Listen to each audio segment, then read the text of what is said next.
Bonjour tout le monde, aujourd'hui je voulais vous parler de mon parcours pour la chirurgie réparatrice. Donc en fait, moi j'ai perdu sur 18 mois. Donc quand j'ai fait mon bilan avec mon chirurgien au bout d'un an, il a vu que moi je perdais régulièrement entre 3 et 4 kilos par mois. Donc c'est là qu'il m'a dit qu'effectivement il fallait attendre que ça soit vraiment bien stabilisé avant de commencer les opérations de chirurgie réparatrice. Donc c'est seulement à partir de là, étant donné que je ne le revoyais pas tout de suite, je le revoyais que dans un an, que j'ai commencé moi à me peser de temps en temps, mais c'est une fois par mois. Parce que comme je l'ai déjà dit dans une autre vidéo, moi je ne me pesais pas du tout par moi-même, je me pesais uniquement lorsque je faisais mon rendez-vous avec un chirurgien ou avec la nutritionniste. Comme ça, au moins, j'avais pas de stress, je voyais pas quand il y avait des paliers, je voyais pas quand il y avait des petites modifications par-ci par-là. Moi, je voyais voilà, des résultats, mais de manière suffisamment élargie pour que je sois pas en panique et que je me mette pas la pression moi-même. Donc j'ai seulement commencé à me repeser par moi-même effectivement à partir de ce moment-là pour surveiller justement quand est-ce que je serais stabilisée. Donc c'est arrivé à partir, donc je me suis fait opérer en mai 2016. C'est effectivement, je vais partir de septembre 2017 que là effectivement c'était à peu près stabilisé. Donc c'est là que que j'ai appelé pour prendre mon premier rendez-vous avec le chirurgien. Donc chirurgien que moi j'avais trouvé en fait, alors à la base je voulais prendre un qui est un peu proche de chez ma mère parce que c'est quand même plus pratique vu que je passe mes arrêts maladie chez elle, etc. Et le rendez-vous était super loin simplement pour le premier rendez-vous. Donc finalement j'ai été voir les chirurgiens qui étaient dans la même clinique où j'avais fait mon opération, donc moi c'est sur Compiègne. Et voilà, il y en avait un qui était un peu plus de descriptif. Moi, j'avais la chance à l'époque où j'étais salariée, donc d'avoir aussi une bonne mutuelle. Donc, je savais qu'il y avait, s'il y avait des dépassements d'honoraires, moi, c'était pris en charge. À partir du moment où il y avait une autorisation de la sécurité sociale. Donc, voilà, je fais le premier, je l'ai appelé et j'ai pu avoir un rendez-vous assez rapidement. Moi, il s'est avéré qu'effectivement, donc ce qu'on peut prendre en charge, je pense que vous le savez, donc c'est le ventre, donc ou abdominoplastie, ou alors le body lift, c'est-à-dire là à 360 degrés, vous retirez le ventre et dans le dos. Donc moi, c'est ce qui m'a été conseillé par le chirurgien. D'abord là, c'est d'être retiré à 300, enfin complètement. Ensuite, bon, il y a effectivement les bras et j'avais les cuisses. Après, pour le reste, si on veut en l'occurrence la poitrine, c'est pas pris en charge du tout par la sécurité sociale. Donc là, on sait que tout est de notre poche. Donc là, c'est effectivement vous de le faire, d'y réfléchir avant. Et si ça vous intéresse, de savoir qu'il faut mettre de l'argent de côté assez rapidement parce que ça peut vite monter. Donc, concernant mon body lift, moi ça a eu lieu donc en décembre 2010. Je me suis opérée en 2007, donc 2017. Le temps passant et c'est extrêmement vite, c'est un peu compliqué. C'est pas compliqué, je me suis fait opérer la veille de la mort de Johnny Hallyday. Donc comme ça, moi c'est facile pour savoir les dates parce que quand ils font les anniversaires, moi j'ai été opérée la veille. Donc, pour le parcours, en fait, il y a un dossier qui a été déposé, qui était rempli par mon chirurgien, que j'ai déposé ensuite à la sécurité sociale. J'ai été convoquée par le médecin là-bas pour qu'il m'examine et qu'il voit si je rentrais dans les critères. Donc, en l'occurrence, normalement, elle peut regarder aussi ton corps, parce que moi, de ce fait-là, elle a regardé, elle a fait le body lift, mais elle a regardé le reste du corps, les bras, les cuisses, etc. Comme je lui ai dit que je comptais faire tout ça. Du fait que ça se voyait tout de suite, hein, j'ai à peine déshabillé, elle a dit les bras c'est ok, ouais, elle a même pas eu besoin de sortir, etc., de mesurer, parce qu'elle a mesuré certaines choses, je ne sais trop quoi. C'était ok. Donc moi, de ce fait-là, je savais que pour les autres opérations qui ont eu lieu tous les 3 mois, j'avais pas besoin, il fallait que je refasse un dossier à chaque fois, précisément, avec le code qui était donné, qui était rempli par le chirurgien, que je le déposais, que ça passait, et ensuite j'attendais la réponse. Mais j'ai pas été reconvoquée pour les autres fois parce qu'elle m'avait vu la première fois, donc elle avait rempli le dossier. Et elle m'a expliqué que si jamais, par exemple, en l'occurrence les bras, les cuisses, je rentrais pas encore dans les critères, si je faisais une demande quelques mois plus tard, là, je serais de nouveau reconvoquée pour qu'ils vérifient si à ce moment-là, j'y rentrais. Donc, voilà.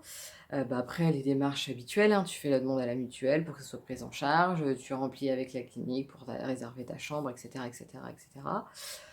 Le body lift, moi, donc, c'était c'était, comme je te disais, en décembre, le mardi, moi qui m'opérais. Le C'était l'opération qui a été la plus compliquée, en fait, simplement pour se relever. Alors, il faut savoir que, moi, en même temps, vu qu'il avait vu mes abdos distendus, il en a profité pour, les rattacher à ce moment-là et donc je suis restée, un peu plus de 8 heures sur la table, et donc, en salle de réveil, tu entends, moi j'avais chaud en salle de alors que je suis une frileuse à la base. J'avais chaud en salle de réveil, j'avais 2 chauffages sur moi, j'avais tous les trucs chauffants et tout, tout, tout. Et puis j'entends en me disant: «Ah bah, vous nous avez fait peur, vous arrivez avec une,» où j'étais très basse en fait en température, donc ils essayaient de me réchauffer. Alors il y a un côté quand tu sors de l'anesthésie, que tu entends, «Vous m'avez fait peur», tu sais pas trop quoi, bon c'est un peu. Effectivement, j'ai pris plusieurs jours pour réussir à tenir debout. En fait, dès que je peux m'asseoir sur le bord du lit, enfin, le premier jour, le mercredi, moi, rien que de remonter mon lit manuellement, ça tournait. Le jeudi, tentative de me mettre debout, non, en fait, dès que je posais assise sur le lit, c'est allé, mais dès que je posais les pieds par terre, pouf, je partais. Donc le vendredi après-midi où j'ai réussi, c'était très compliqué. J'ai voulu aller à la douche et en fait même il fallait que je m'assoie dès que je devais être debout. J'étais au bord du malaise donc j'étais avec ma douche pour essayer de ça. Enfin, j'ai galéré effectivement. J'ai même dû appeler de l'aide à la fin pour m'aider parce que la porte s'était refermée donc il faisait trop chaud dans la salle de bain. J'étais pas bien. Mais après ça, effectivement, comme il y a eu un coup, etc. Après j'ai réussi à me relever sans malaise et petit par petit à aller mieux. Donc je suis sortie moi de la clinique le samedi de ce fait-là. Et puis ça a duré, mon arrêt a duré 2 mois. Parce que effectivement, mon médecin traitant m'avait prévenu en me disant, en général, ça se rouvre à un endroit ou à un autre parce j'étais vraiment découpée à 360 degrés. Donc effectivement, même en y allant doucement, en faisant attention, moi je prenais ma douche, j'avais un tabouret entre deux où j'étais assise, et cetera. Parce que je ne tenais pas debout longtemps, c'est vraiment une grosse opération quand même. Ça s'est rouvert donc un petit peu derrière, ce qui a prolongé donc ma arrêt et puis la durée, donc ça a duré 2 mois. Donc peu après ça, donc moi j'ai fait effectivement les cuisses. Donc là, bah, c'est passé sans problème. Et puis bah, on marche un peu en canard au départ, mais sinon ça a été. Et puis après la dernière, c'était les bras. Donc là, bah, comme je vous le dis, c'était tout ça, c'était accepté, pris en charge. Donc moi j'ai eu à avancer parce que j'ai eu des frais et de l'anesthésiste et du chirurgien. Donc moi j'ai eu tout ça à avancer. Donc c'est vrai que j'ai pu compter. Moi c'est ma mère qui m'a avancé de l'argent pour que je puisse avancer ça en attendant d'être remboursée par la mutuelle. Et puis en dernier lieu, j'ai effectivement fait le choix de refaire moi la poitrine. Mais ça par contre rien n'est pris en charge. Donc vous payez quand il y a un surplus, que ce soit le chirurgien, l'anesthésiste, vous payez. La chambre, même moi c'était en ambulatoire. Donc je suis rentrée le matin, je suis sortie l'après-midi. Mais bah, c'était 1 050 €. Moi, en l'occurrence, il y a des prothèses, donc on paye des prothèses. Voilà, donc là, effectivement, tout est de sa poche. Après, derrière ça, sinon, tout s'est bien passé. J'ai pas eu de soucis, à part, bah, effectivement, où ça s'est rouvert derrière, etc. Mais sinon, même là, mes cicatrices, voilà, elles restent. Moi, j'ai bien appliqué sur toutes mes cicatrices, effectivement, de dire bah, pendant 1 an, pas de soleil, donc ça, j'ai fait attention. De la nourrir. Donc, moi, j'ai suivi le protocole après de mon chirurgien, donc qui était. C'est un savon neutre qui m'avait mis pour que justement il n'y ait rien sous la douche. Moi, c'était en fait les pansements étaient refaits le lendemain de la clinique parce que ah oui, pour les cuisses et les bras, en fait, j'étais opérée le mardi, je sortais le mercredi. Donc le mercredi, les infirmières me refaisaient les pansements. Mais après, le jeudi, parce que c'était douche tous les jours, euh, le jeudi, je les enlevais chez moi. Enfin, j'ai ma mère qui m'a aidée, j'ai l'avantage, ma mère est infirmière.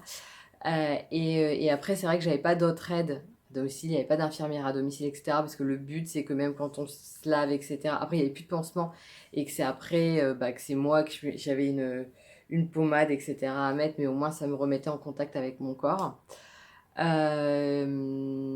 Donc ça, c'était 2 fois par jour. Le suivi avec le chirurgien, c'était par photo. En fait, je prenais le mardi et le vendredi en photo la cicatrice et je lui envoyais. Et moi, après le suivi, bah, c'était 1 semaine post-op, puis 1 mois post-op, puis, etc. Puis après, vu que je faisais d'autres opérations, quand on préparait les autres opérations, il voyait les cicatrices les autres. Donc on a fait le suivi comme ça.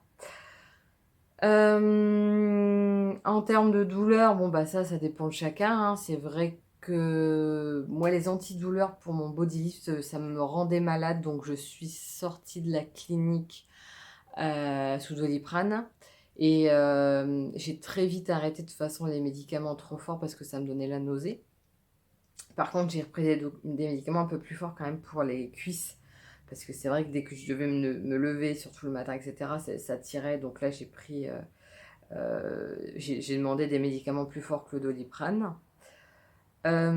Sinon, à part ça, bah, si vous avez d'autres questions, n'hésitez pas, comme ça je vous répondrai. Vous mettez ça en commentaire parce que là, j'ai rien d'autre qui me vient.